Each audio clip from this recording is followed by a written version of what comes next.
All right, it's 7 o'clock, and we will begin the first public hearing, calling on Mr. Grossi to give us a presentation.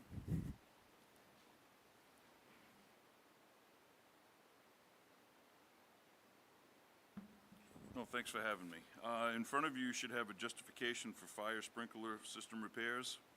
As many of you probably know, every year, 4 times a year, we have inspections that are done to the sprinkler systems in our schools. This last round of inspections turned up the need for repairs at 3 of our schools. These repairs range from repairing leaks in the attics of Greenfield Elementary School to backflow repairs and automatic drain valve repairs at Francistown Elementary, and the high school requires the replacement of some dry-type sprinkler heads that are in the cold storage of the gymnasium. The schools are not in any type of danger right now, but we do need to make these repairs. And as I've noted a couple times before, this is something that we would have, in past years, we would have had some monies inside of the budget to make these repairs, but whereas we've tightened the budget up as much as we have, I no longer have spare money, so to say, to make these repairs. So I come requesting $8,801.62 to make repairs at these 3 schools.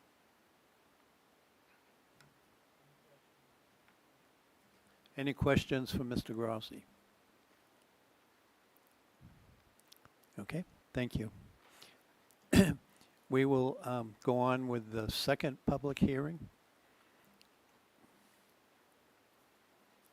So the second public hearing, shall the Kentucky Valley School District designate the Conval Regional High School as an open enrollment school program pursuant to RSA 194D to limit its area of academic focus to admission purposes to its German program, and further, to authorize the district administration to set a maximum German program enrollment capacity, allowing preferential enrollment of all 100% eligible resident high school students in the German program up to this capacity, provided they meet the program and curricular enrollment criteria and prerequisites. And to the extent that there is remaining capacity after this preference, allowing enrollment of up to 35 non-resident students in its German program, provided they meet the high school and German program's admission criteria, curriculum criteria, and prerequisites. And further, to limit the number of the district's resident students in preschool through grade 12 who may attend open enrollment schools located outside the district to 0% of its current enrollment. It needs a majority vote required to pass, and the Conval School Board voted 12-1 to recommend adoption of this article. Any questions or comments on that article? Okay. We need to keep the public hearings open for half an hour. So at this point in time, we will proceed with the regular agenda. So if you would all rise and join me in the pledge.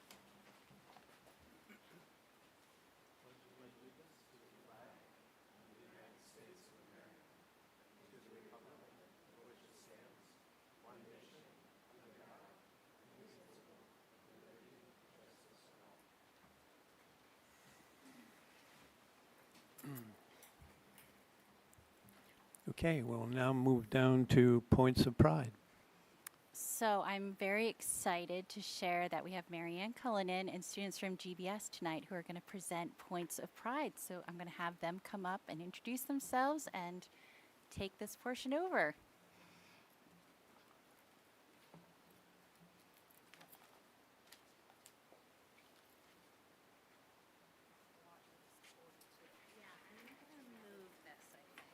Is it okay with you if I move this?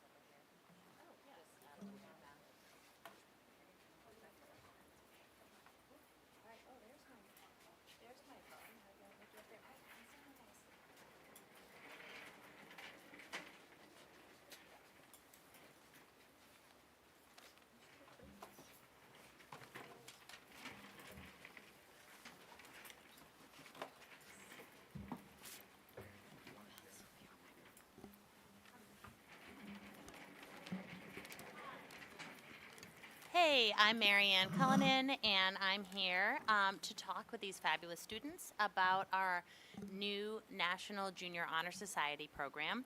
And you might notice the majority of them are girls. We do actually have boys in this as well. As of 24 hours ago, there were 9 of them coming, but they're dropping like flies, so good luck, buddy. Yeah, so as I said, I'm Dr. Marianne Cullinan. I'm the advisor. And the first thing, I'm going to turn it over to them for the majority of this presentation. But I wanted to start with just giving you a little bit of a framework for why we started this. And it was really important to us to think about, we spend a lot of time thinking about students who need extra supports behaviorally or academically, right? That's our job. But there's also this large group of students who always do the right thing, are leaders, participate in their community, and get great grades. And so we wanted to really honor them and all the hard work they do. Also, at Great Brook School, community service is a cornerstone of our culture, and these are students who do this all the time, and we wanted to both support and expand on that. And we really wanted to encourage these future leaders to be able to continue to develop their leadership skills and their community involvement. So there's, you can see a very shadowy group of people here. That's the Shadow Council, some of whom may be even in this space as we speak, but I can't say because it's a secret. No, there's a faculty council who helps develop all of the bylaws and did the decision making about how we were going to make this work. And this is all part of the National Honor Society process.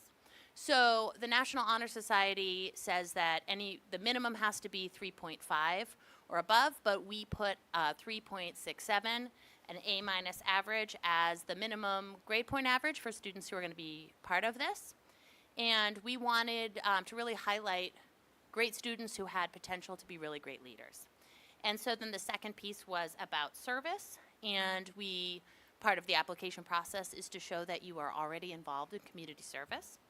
And it was also very important to us to really partner with other organizations outside of the school building so that people would have an opportunity to see role models of what they might be like when they're adults.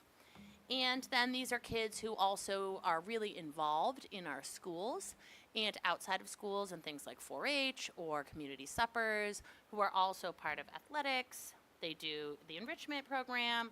They participate in Avenue A. So these are kids who are sort of all over the place doing great work already. And then, of course, they have to show our behavioral norms of respect, responsibility, and safety.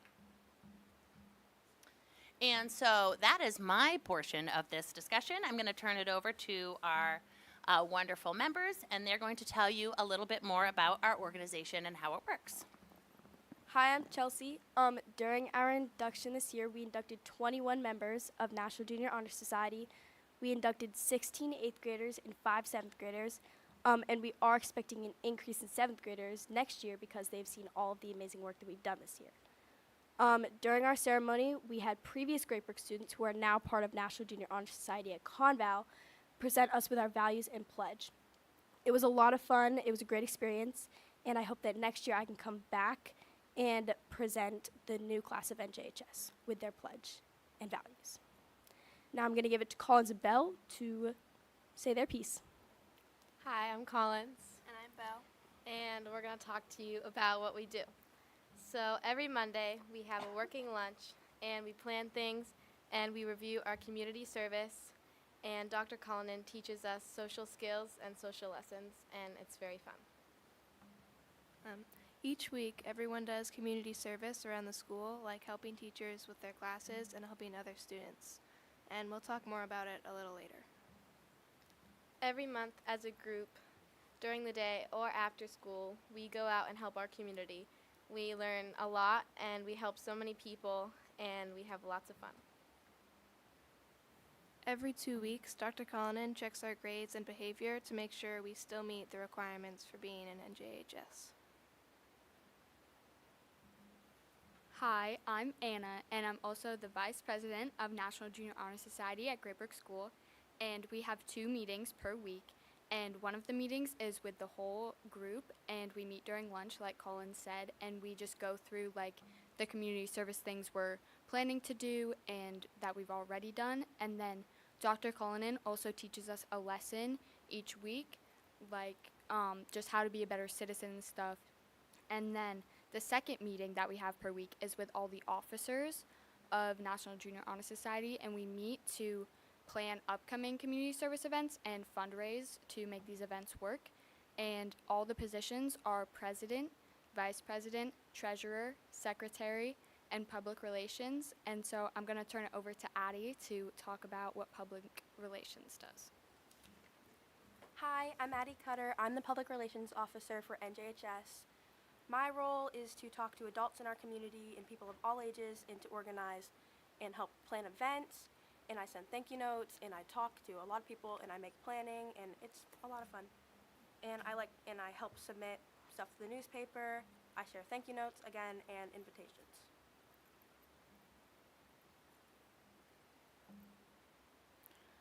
Hi, my name is Cole, and something that some of us do for the 5th and 6th graders is Gaga Ball. Gaga Ball is a game played in sort of a pit with friends where the goal is to hit the ball into other people to get them out. We do this during 5th and 6th grade lunch and recess time. We do this to help the younger students work on their sportsmanship and become better leaders. Next, I'll pass it over to Chelsea to talk about reading fluency. I'm one of the many who read with 5th graders who struggle with reading in the morning during our WIN block. Our WIN block is it's around 35 minutes in the morning where kids can get the help that they need or catch up on work. I help my partner with sight words, spelling out words, stuff like that. It's a lot of fun. I get to say hi to them in the halls. I get to know the 5th graders. And my student right now is making significant progress in her book, and I'm super excited to finish it with her. That's me again. Alright.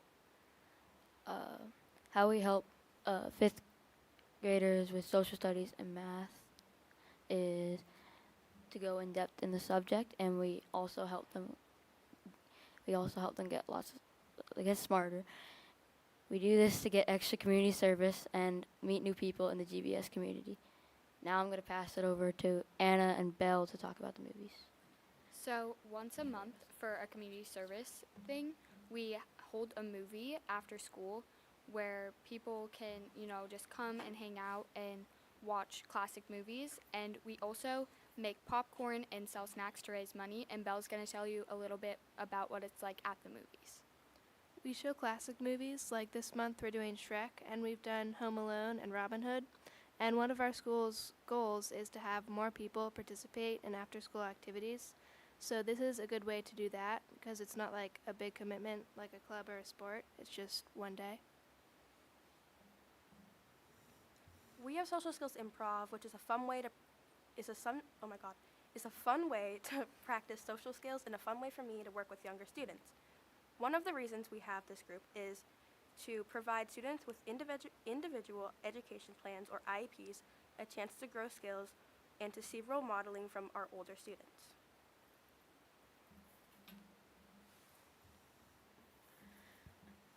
During the month of October, we went on a field trip to the Antrim Library.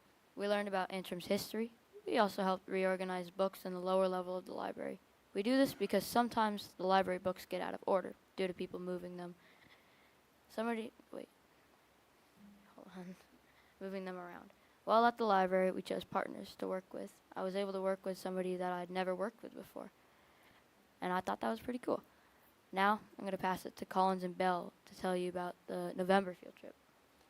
For our November field trip, we went to Antrim Village to serve a Thanksgiving dinner to the people there. We also stayed after school to bake cookies, and we brought them to some of the people at Antrim Village who couldn't join us for the dinner. It was a great experience, and it was a good way to do something nice for the community. In December, our community service was making blankets for children in hospitals. In pairs or trios, we handmade 10 blankets for the children as part of Project Linus, and we did it with Mrs. Manley. In January, we went on a field trip to the food pantry in Antrim. We helped the people there with organizing food to give out to people in need, along with filling the food bags, along with filling food bags to give to the people in need. We also organized food into groups if they were expired or not, and got rid of the expired ones. And I'm really glad that we were able to work together to help the people working at the food pantry. Now I'll pass it over to Anna to talk about what we did for the rest of the month. This month we are writing 100 letters to either active military people or veterans as a part of the 1,000 Thanks Project. Each one of us writes 5 letters. We talk about ourselves, we ask questions, we just kind of give them like a friendly talk but through a letter. And then we send them into the company and they will distribute them randomly. In March, we're going to be cleaning up supplies that we've used to make maple syrup. And so over the next month, that's when we're going to be making maple syrup and stuff. So we're going to need to clean the supplies that we use for tapping the trees and all that. So that's what we're going to do for our March. In April, we are gardening with a super nice lady named Pat. Last year, we helped her as a part of a program called Griffin's Nest in our school. It was a lot of fun. We helped plant seeds. We helped decompose parts of her garden. We made a water draining system for her so that water could drain out and not flood her plants. It was a lot of fun, and I'm super excited to go see her again. In May, we're going to be going with the Antrim Historical Society to clean graves and place flags on them for Memorial Day to keep them like fresh and stuff like that. And so together as group community service and individual community service, we will be doing over 1,000 hours of community service this year, which is pretty great if you think about it. And so do you guys have any questions for us?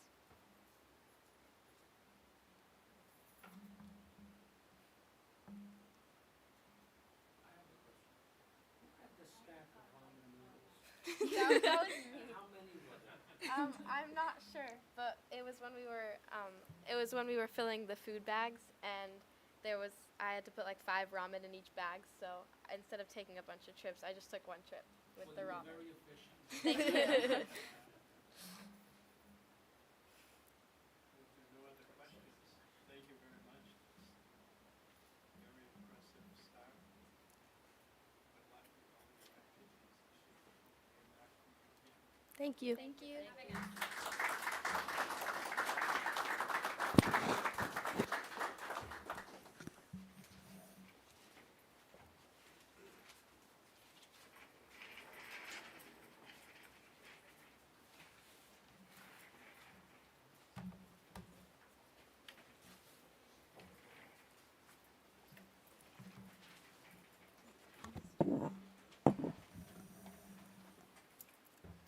I just want to thank Marianne and all the GBS students for coming. I know that this is the first year they have done this, and so I think it's pretty incredible the foundation they're setting for future students. So they are absolutely being leaders.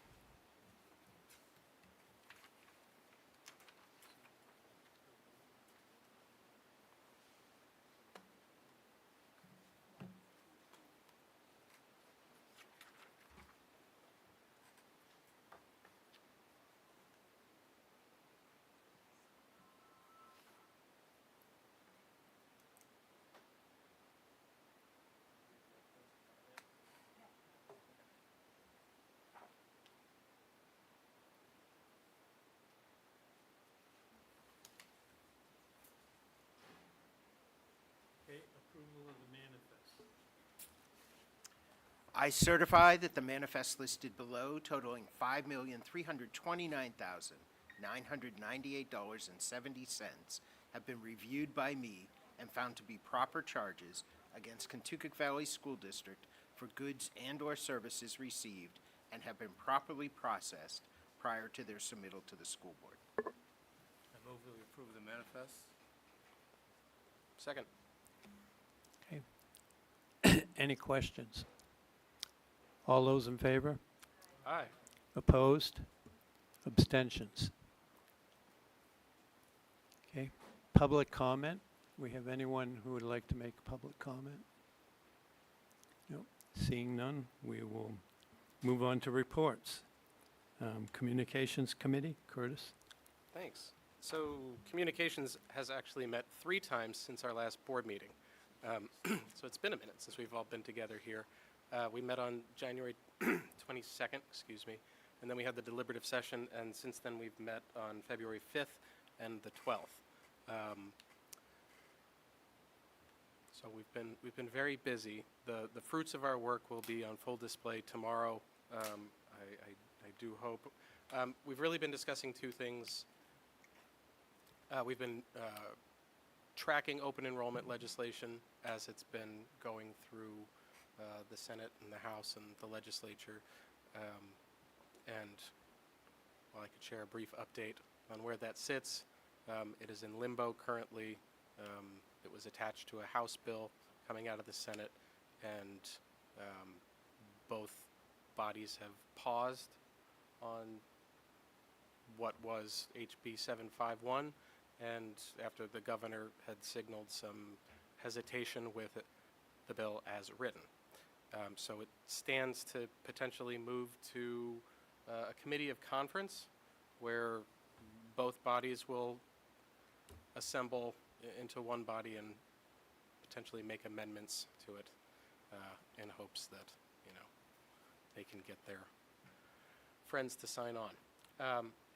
Very much still up in the air, but we've been tracking it on a weekly basis as we've been meeting and discussing it. The rest of our time in committee has been spent prepping for the forum. So community forum will be tomorrow evening at the Lucy Hurlin Theater from 7 to 9 in Conval High School. We hope everybody joins. We'll also be streaming it on the Conval YouTube channel, and it'll be recorded so you can watch it back later as well. Questions can be submitted via email either ahead of the forum. You can ask a question right now and email it to forum@conval.edu. It's forum@conval.edu. Or you could, as you're watching remotely, you could send an email and we will have somebody monitoring questions as they come in, and we will answer them during the Q&A. The forum will basically address 4 main things. We'll cover the budget, and we will discuss the warrant articles as they're appearing on the ballot. Mike will give a presentation on open enrollment, our warrant article, and what is happening around the state as well. And I will be giving a presentation on Francistown's proposed withdrawal. So we really hope you join us. 7 to 9 tomorrow, the Lucy Hurlin Theater at the Conval High School. Okay, thank you. Facilities, Tom, I know you didn't have a meeting, but do you have anything to add? So I wasn't at our last board meeting either, so I'll report on our last meeting, which was on January 22nd. We met, we have finished touring the schools, the high school, the middle school, and CTE classrooms. We are moving slowly but surely towards our goal of having a report by the end of the school year on the long-term maintenance needs and educational strengths and weaknesses of these facilities and what options we have to choose from going forward. Our committee recognizes the uncertainty of what impact open enrollment may have on Conval. We will keep on top of what's happening in Concord, and if an open enrollment policy is created, we will assess what changes it will have on us and how we need to factor that into our planning for our facility's future. Okay, thank you. Janine, policy? Policy Committee has met twice since our last meeting. We met on January 27th, and at that meeting, we went through and approved 4 policies that are on first read tonight. The first one is EBBCA, the use and location of automated external defibrillators. And if we adopt that policy, We will at the same time rescind policies GB, GBA, KFD, and JLCEA, which are all the same. They're all exactly the same. And they are, the change was, it was a policy that was reviewed by the nurses. It has an updated link to the Department of Safety and a few minor updates regarding location and accessibility. Second was policy JLCD, administering medication to students. There was a wording change. Staff was added to students being subject to the policy. And the wording around epinephrine administration was updated. I guess it comes in more than one form now. Administration is working on new procedures for the R document, which would do not have to be approved by the board. That is on first read tonight. JLCF, wellness, was reviewed and discussed, but went back to the committee for some clarifications. And that actually does come up for first read tonight because we had a second meeting and we finished it. Policy GBEBB, employee-student relations. There were 2 changes to this policy due to legislative change. There should be no attempt, the first change where there should be no attempt by school staff to counsel a student unless they are credentialed to do so, to be a counselor. And no, there should be no transport by school staff to medical services unless there is an emergency. That policy is on first read tonight. We also met on February 10th, and we just discussed one single policy, JLCF. We brought back JLCF wellness. This policy, it got extensive work by the wellness committee, the district wellness committee, and it's going to first read tonight. We also had JFABD, admission of homeless children and unaccompanied youth, on our agenda for February 10th, but more information was needed and it will be outlined in a future report, so we tabled that policy for the future. And that brings us to the end of the work for this policy committee, this school board policy committee. The end of the year, believe it or not. Okay, thank you very much. You're welcome. With a very quick turnaround to start the new year, right? Yeah. But we have to take credit, you know, we're, Yeah. yeah. Budget and property, Jim. I'm glad to report we didn't have a meeting this week to report on.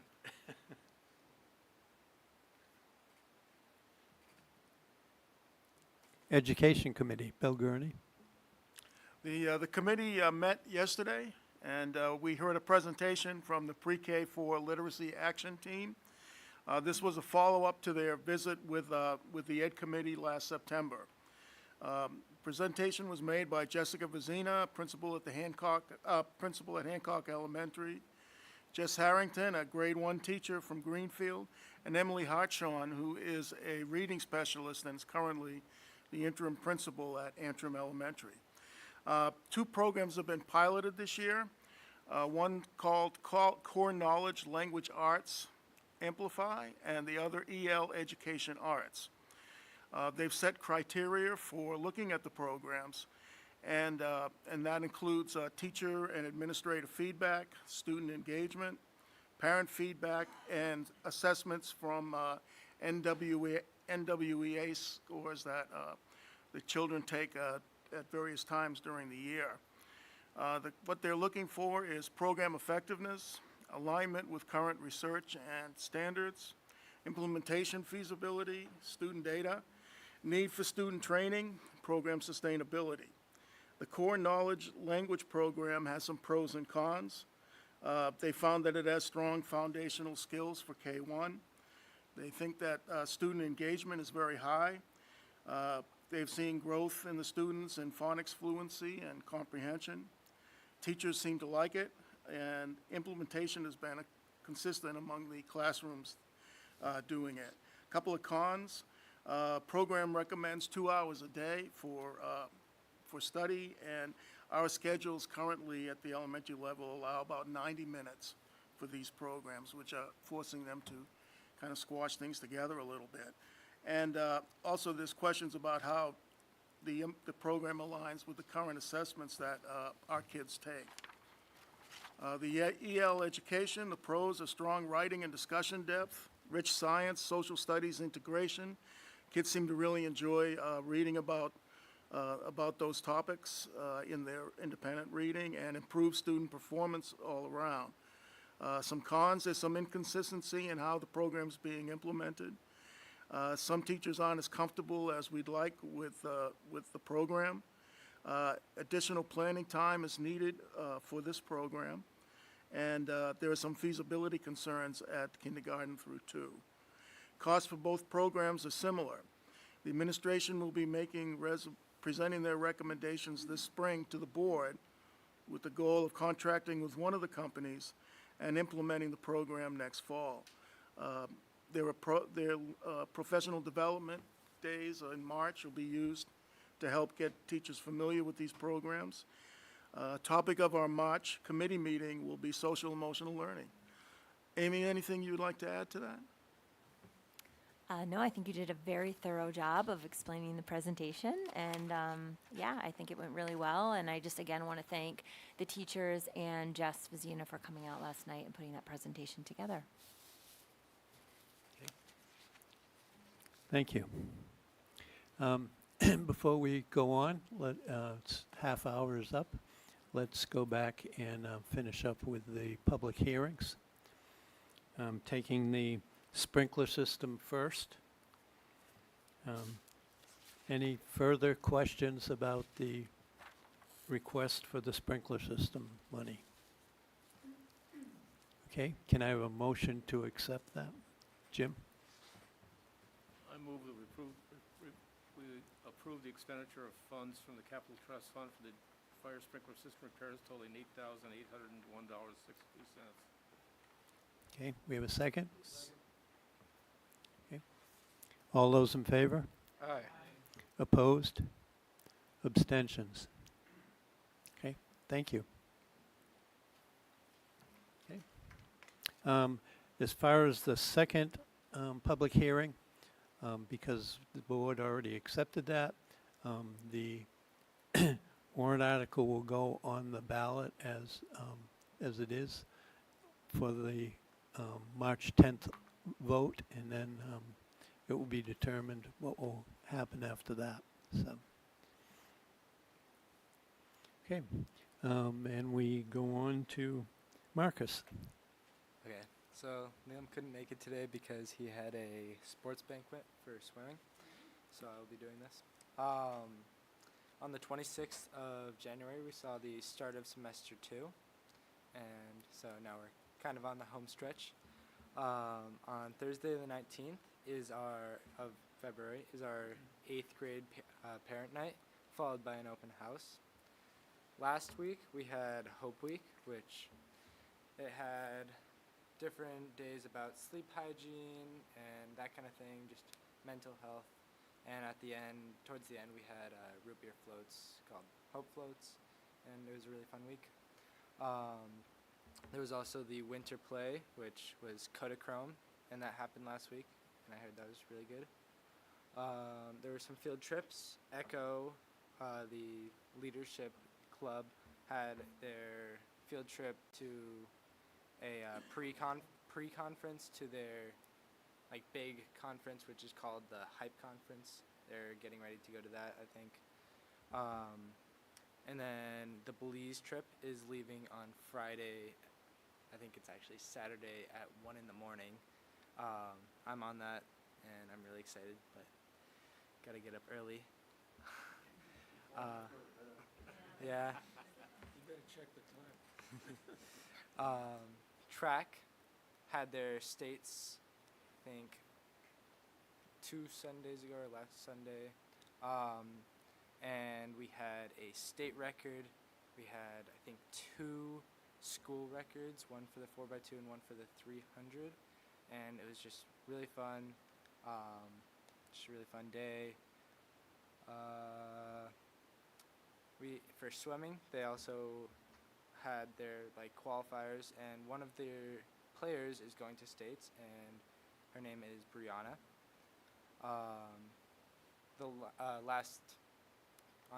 In January the 30th, there was a unified game, and there was a buzzer beater win for Conval, which was extremely like an amazing moment.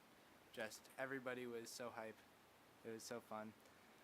And then this Friday, the 20th, is the staff versus unified game at 1 o'clock, and everybody on the school board and I think from the public is allowed to go. Just make sure you get signed in. And then spring musical auditions are starting, and so are spring sports, and also restorative practices are starting back up, which, if you guys don't remember, it's kind of just it's a different way to communicate. It's so everybody has an equal voice, and in the end, I think the hope is to kind of get fair justice for students throughout the whole school. So that's all. Thank you. Curtis? Sorry, Ann. I just had to point out, Mark is demonstrating a great deal of modesty. Did not let you all know that he was a part of the 4x200 team that set the school record. So, congratulations, Marcus. Well done. Thank you. Well, and I was just going to say that the indoor track presented last year, and this board found the funds to get a record board. So it's very exciting that they now have a place to record those records so that others can see their accomplishments. Yeah, and that board has been changed a lot since then. Well, we hope we run out of space on it very quickly. So. Okay, moving down to consent agenda. Dr. Forrest, do you have any comments about consent agenda?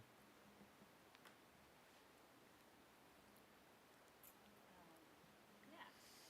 I apologize for not catching this before, but on the consent agenda, we have Olivia Mullins, who will be serving as the long-term sub for Antrim for the librarian who will be out.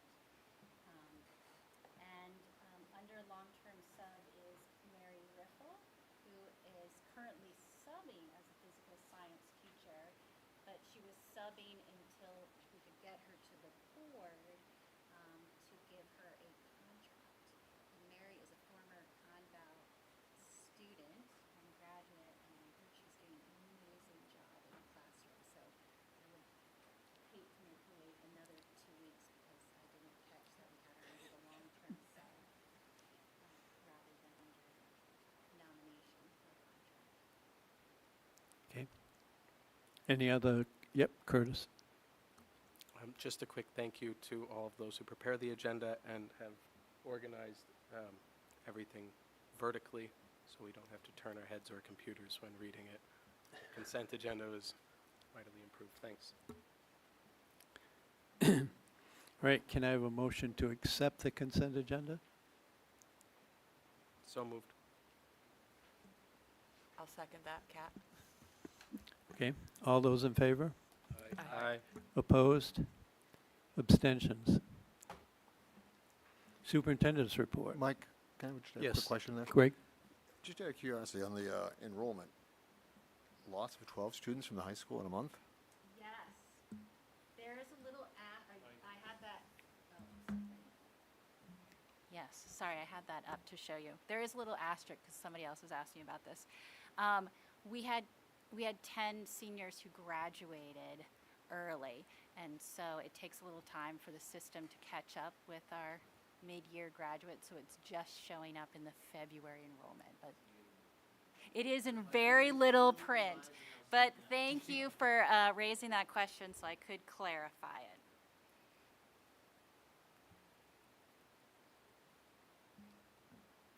Okay. On to the superintendent's report. So our monthly calendars, we're on the 17th. So tomorrow night, as Curtis has already shared, is our community forum at 7 p.m. in the Conval LHT, Lucy Hurlin Theater.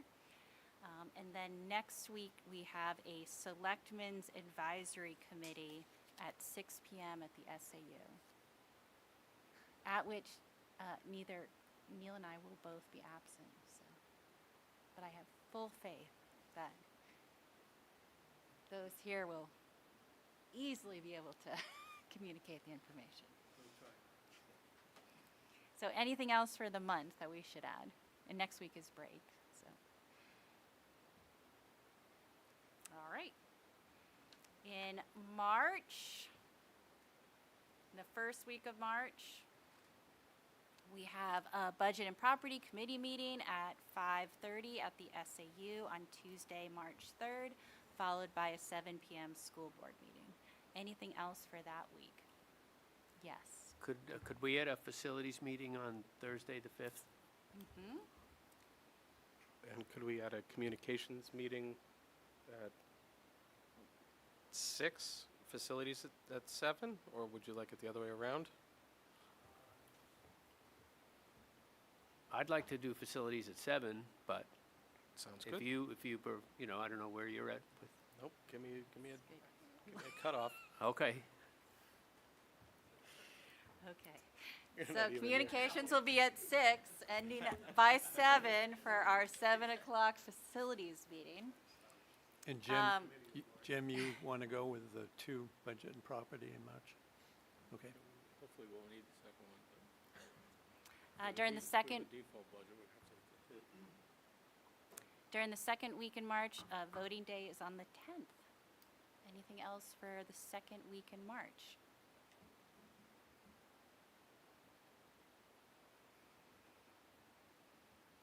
And then, so you'll see that the March calendar is pretty blank.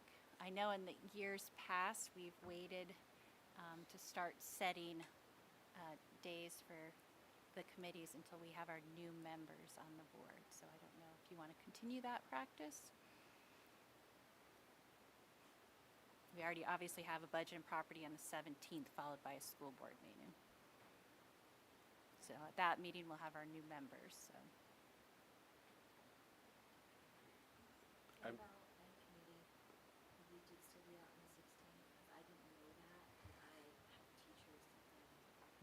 I have teachers planning to come for Ed Committee on the 16th because I didn't realize that you didn't set the meetings. Is that okay? Sometimes, it's varied. I feel like it's varied by years, depending also on the committee. But so let's do an education on the 16th because teachers have that on their schedule. We can get committees set up as quickly as possible. Again, we still have a majority of the people who, part of the procedure that we've gone by in the past is as long as people wish to remain on the committees that they're on, then we allowed them to do that. And then we'll add on those people who are coming onto the board new. Thank you. Okay, if that's the case, you can put policy on the 24th then.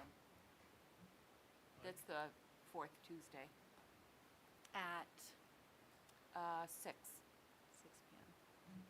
And Ed is at 6 also? Okay. Jim? Yeah, I'd like to make an appeal to existing board members. We need another member of the negotiation committee. We're going to have a full summer this summer. So we're short one person. We'd like to have another one. We'd like to have an experienced person, board member. Dan? Okay, we'll Yeah. get that taken care of. Okay. All right. Ian?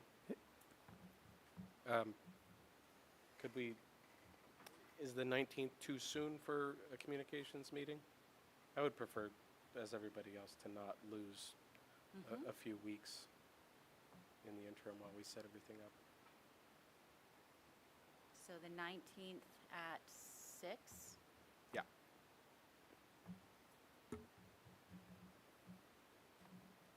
Okay, so we've got Ed Committee meeting on the 16th at 6, the Policy Committee meeting on the 24th at 6, and Communications Committee meeting on the 19th at 6. To add to the calendar. Anything else? Okay. I'm now going to turn it over to Amy, who will be sharing information about our Generative AI committee.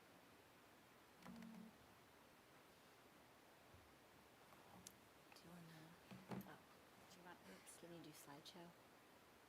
Yep, it's another slide. Why can I never find it? Go all the way to the right. Go to the right. You see where it says? Oh. The big, yeah, okay, hold on. Okay, there we go. Okay, hi everybody. So I'm just going to do an update for you on our generative AI committee. I think those of you who are at Ed Committee, we did a presentation back in October. We had just started the committee, so I just wanted to give you a little update. So leading the committee for Conval are Riley Bellevue, Elizabeth Preston, and Helfried Zerzavi, and those are our tech integrators, and they have been doing all of the work. So I want to give a huge shout out to them. They're an amazing team. We are so fortunate to have them, and the work that they are doing has been truly amazing. I am not taking credit for any of this work. I am sitting back as a member of the committee, and they are doing all the work. So I just want to make that very clear. So the framework for the committee, you can see this little icon we have up here. So the AI literacy framework includes 3 components, okay? So it's understanding AI. So this is what we're focusing the committee on. Understanding AI, what is AI, what isn't AI, and we're also focusing on evaluating AI. So we want to really think about it. Are the tools reliable? Is there bias in the tools? Are there errors in the tools? So we're really evaluating it, and then we're using it. So we're using it responsibly, ethically, appropriately, and we're using it to help us problem solve and to help support our work, not to do our work. So that's kind of the framework of the Gen AI committee. So we can go to the next slide. So the committee came up with a vision and a mission, and this PowerPoint is in the drive, so you can feel free to read through it. So I'm just going to kind of go through it briefly. But the committee came up with this.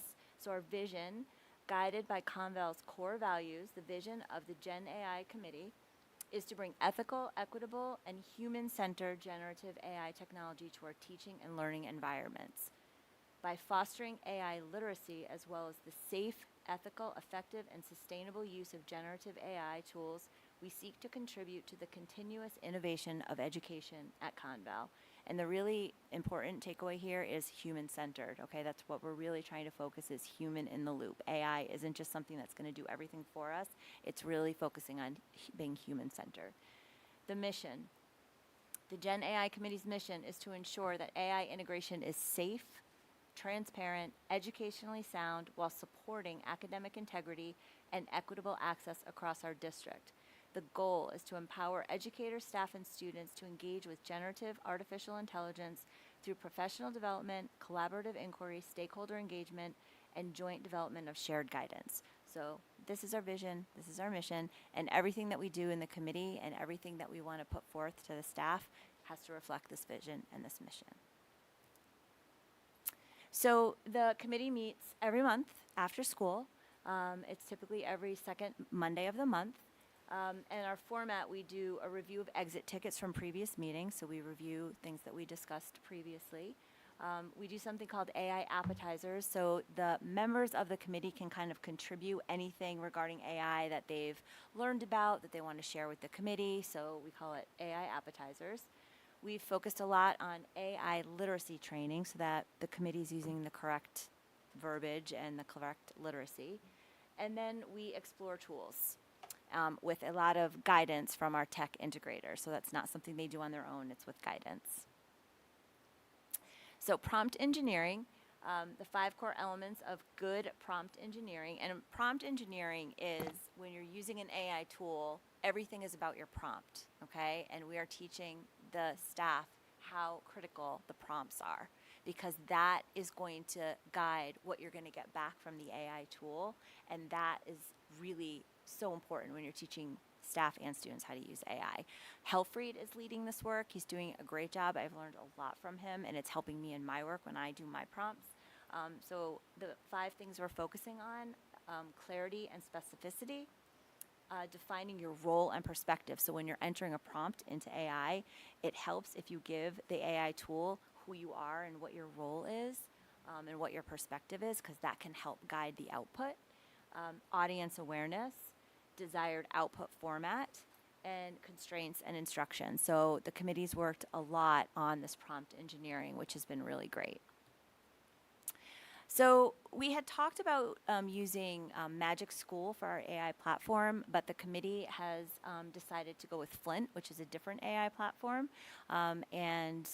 Flint, you can, if you want, on your own time, you want to look it up and just take a look at the platform. A lot of them are very similar.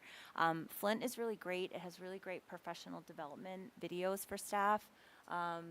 Its purpose was built for K-12 education.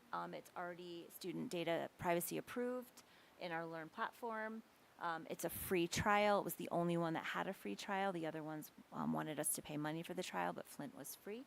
And it supports ethical and transparent use. So we are going to be rolling Flint out for the staff and then eventually with students. So we did a survey with the committee members just to say, hey, give us your input. What are some of your takeaways from being on this committee? And we got some really great feedback from the staff. So these are direct quotes from the staff. The committee helps staff learn to then bring those ideas into their respective schools within the district, creating a pipeline for new tools. I've used AI for writing a rubric and for changing the reading level of an article. I've also asked for advice in planning a new unit.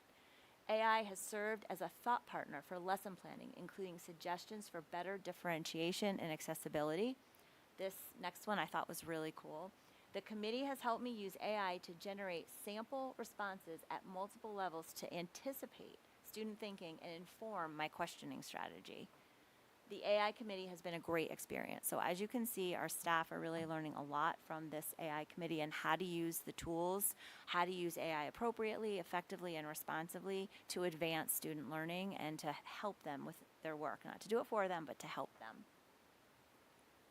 So our next steps with the committee, we're going to be working on creating an AI framework for use by staff and students. We're going to be coming back to the policy committee at some point with a policy to be looking at. We want to create a professional development plan for AI use.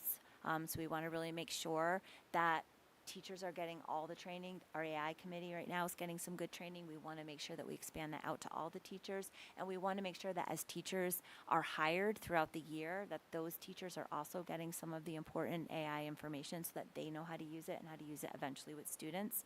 And then something we're going to talk about, I actually have a meeting with the tech integrators on Thursday, and we're going to talk about doing a staff newsletter, because right now this information is only kind of reaching our committee members. So we thought about doing kind of like a staff newsletter to branch out and give this information to all the staff so that they can start becoming familiar with the work that the AI committee is doing.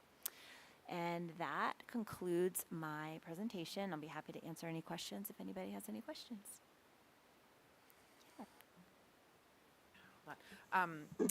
How many people are on the committee, and are all the schools represented? So I don't have the number off the top of my head, but what I can tell you is that when we come in this room, it fills the room. I think there's at least about 20 people on the committee. We opened it up to anybody in the whole district. Like, we sent an email and we said, hey, anybody that wants to be on it. And I think about 22 people signed up. We do have, I can tell you, I know we don't have someone from every single school, but we have multiple people from elementary, middle, and high school. Other questions? Curtis? Sure. Thank you. Have you or any of the committee members discussed how other districts around our state and the country are developing our relationship with AI? And Yes. So I have spent actually a lot of time going on district websites and looking at policies. I've spent a lot of time asking other districts, do you have a policy? How are you using this? Ann and I went to a conference actually a couple months ago, and we asked, there were all superintendents there. We asked them how they're using AI. So we've spent a lot of time. The committee hasn't spent a lot of time, but the district has spent time. I reached out to somebody from Bedford to try to get information, because Bedford was kind of like lead the way with AI. They were kind of one of the first districts to really develop guidance and to bring it into their schools. So we've been connecting with them. I've read everything on their webpage and all of their guidance. And I was just reading, Merrimack developed a policy earlier this year, and I was reading their policy earlier this week. So yes, we are reaching out, looking at other districts, talking to other districts, reading policies to kind of see what other districts are doing, because this is something that's very new, and it's ever changing and ever evolving. So, you know, a concern about a policy is we want to make sure that whatever policy we bring, whatever guidance we make, is going to, like, we're going to understand that it is constantly changing, and we don't want to have to keep coming back to policy to keep changing it and changing it. So we're really being thoughtful about the guidance and the policy that we want to implement. Has there been any state level guidance around AI policy? Yeah, so the state did put out a document. It was quite a lot of pages, and it was a while ago, and even since then, a lot of things have changed. But there is a document. I think I did, when we met with the Ed Committee back in October, I included that document as a link in the presentation. I can send it to you. But again, and then I think when they put out the policy, the original policy that we considered, I think that was kind of like people were asking for a policy, so they were like, all right, let's just put something in place, and like they kind of threw it out, and districts were like, okay, this was kind of too quick, so they're taking their time to really make sure that they have something thoughtful that can actually be implemented and enforced. It's a beast, so we're being very careful, and you know, we're really fortunate in this district to have 3 people that are so knowledgeable. We have the knowledge not only about in the instructional piece, but about, you know, data privacy and, you know, all of those kinds of things. So the combination of the 3 tech integrators' knowledge is really an asset to the district. Yes. I guess when I think of like AI, I kind of think of open, like you can enter any prompt and get an answer. So how would a pilot kind of work for this? Is it more strict in what you can ask, like students? Is it more strict in what students can ask it, or? Yes. So the platform has not yet been extended to students because we have a lot of work to do before it does that. But yes, when the students interact with the platform, it is more limited in what the output is going to be. In the chat box for the students is more of like a prompt. So if a student says, you know, I need help writing an essay on, you know, something for social studies, the AI chat box would not, instead of just outputting an essay and saying, here you go, hand this in, it's going to prompt you on, okay, well, let's talk about your prior knowledge. What do you know about this subject? Okay, what could you write for your first paragraph? So it's that kind of, so it is different than just entering something into Chat GPT and saying, hey, write this essay for me. It's that, and that's why we want to move to a platform with students, because it is more controlled, and we want to use students how to use it as a thought partner, not as just something to get an output, because there are so many things that will go wrong if students use it in that way. Thank you. Yes. Other questions? Okay. Thank you. Thank you. All right, down to old business, financial articles. Jim? Yeah, this, to steal a phrase from Amy, this was a beast. You know, I've been doing these for a number of years, and this year we were faced with a little different problem in trying to explain what's going on, because if you look at the variation in taxes, either across the 4 tax jurisdictions or among the 9 towns, the spread was incredible, just absolutely incredible. And I tried a number of times to try to do it in a nice, easy way, but it was never a nice, easy way. So what we decided to do, we actually got 2 modules now. Consider them courses, 1 course on property taxes, 1 course on the operating budget, because you got to understand both. Let me just read from the first page.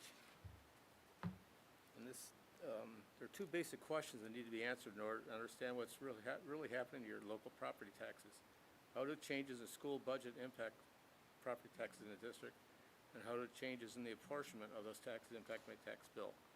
And all the towns have gone through revaluations, and the revaluation can be nothing or it can be huge. In Sharon's case, it was huge. So these modules are structured like, for instance, if you look at the operating budget one, call it OP 101 operating budget, covers the basics of school budgeting.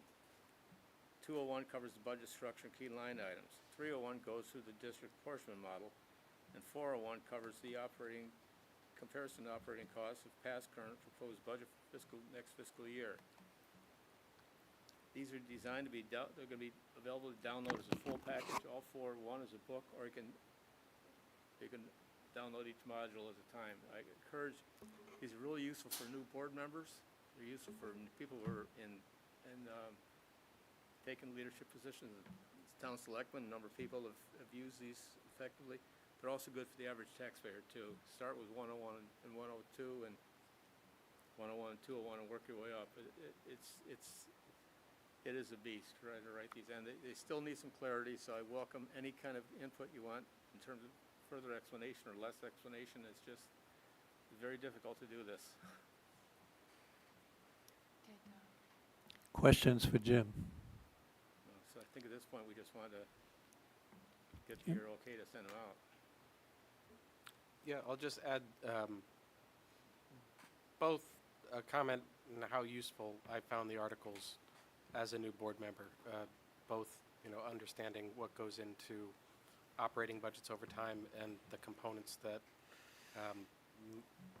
make up and cause property taxes to shift are very complex, and these were very good, detailed, thorough explanations. I think as we talked and worked on them and trying to kind of provide a pathway for the unindoctrinated into the subject and through it to a deep level of understanding, I think that this is a helpful evolution, and from a communications perspective, I also see it as like something that we need to continue to refine and maybe get into other forms of media that are easily digestible, because you can write as clearly as you want, you can explain it as clearly as you want, and it's still something you need to read 2 or 3 times. So, I think it'll be a mission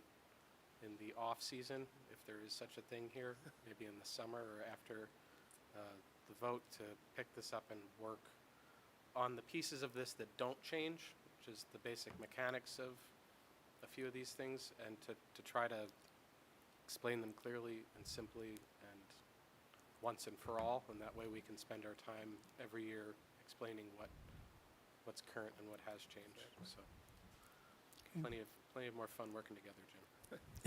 By So- the way, I sent a note around to everybody. That is my ornery editor right there. Yep.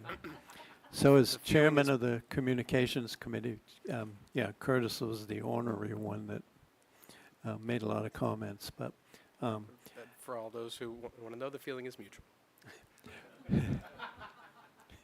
But Neil, Dr. Forrest, and myself have also reviewed them, because we did want to try to get them up on the website as soon as possible so that people would have them before the vote on March 10th. So, other questions for Jim?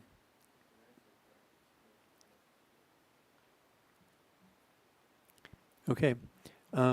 So I guess what I'd like is a motion to accept the financial articles that Jim wrote so that we can put them up on the website. Second. Janine. Okay? All those in favor? Aye. Opposed? Abstentions? Okay. Thank you, Jim. New business, expense and encumbrance report. You have in your packet the end of January reports. I'll just make a few notes and then answer any of your questions. On the capital reserve, you'll see that the $213,246.65 has been requested and transferred from the trustees of trust funds and has been reimbursed to the general fund. On expenses, the end of January numbers are very, very close, like within 400,000 of the end of January numbers last year. So we are running right about where we should be, and there's really very little to report, other than the numbers look pretty good and seem to be running exactly where we would want them to be. On revenue, also seems to be in a good place. Just a reminder that under local revenue is the 666,000 attorney fee return. Interest is doing extremely well, and I really want to thank Kelly in the special ed office, who's been doing a great job billing for Medicaid. So those numbers are looking very good too. I think she's been consistently billing, which really helps, and the funds come in as we're able to get them. They are going to a new system to bill Medicaid, so Kelly's been attending things, Deb and I have gone to things, and so we'll see what next year brings, but at the moment, things are running well. Okay, any questions on the expense and encumbrance report?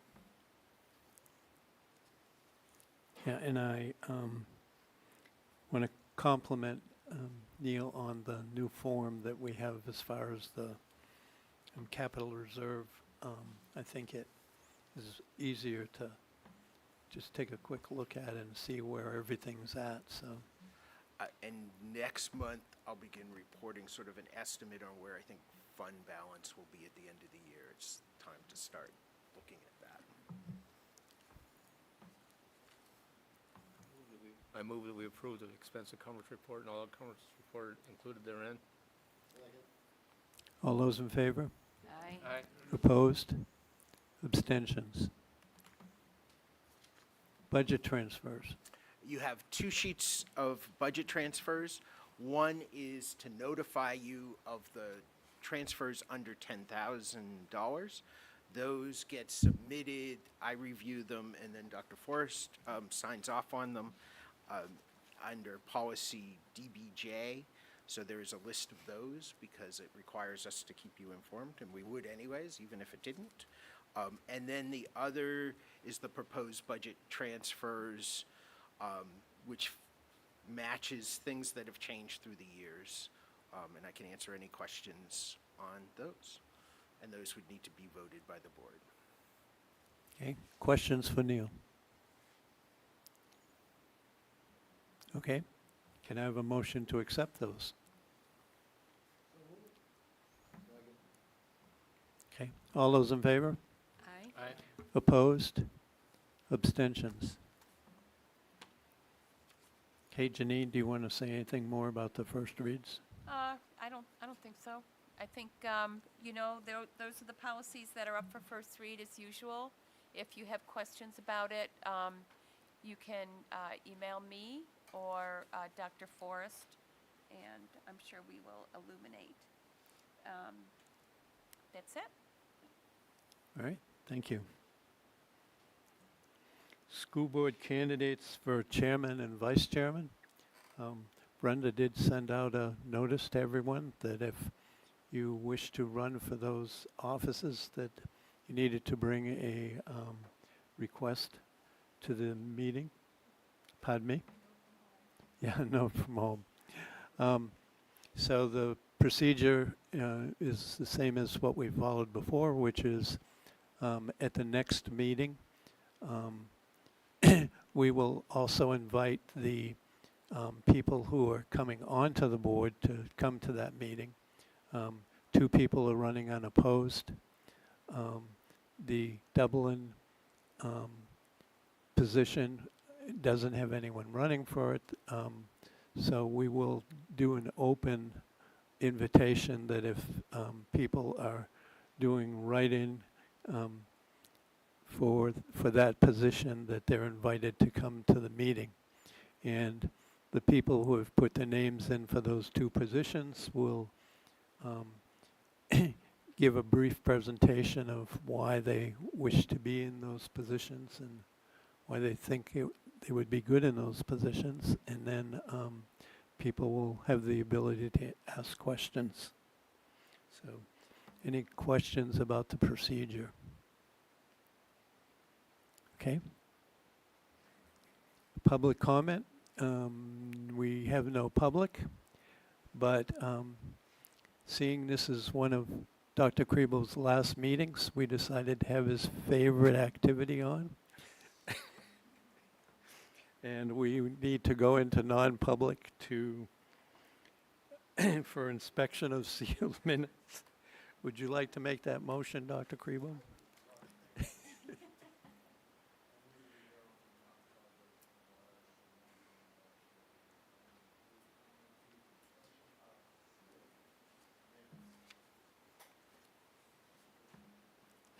Okay, and then we'll let Brenda take over from here. We have a second? Second. Curtis.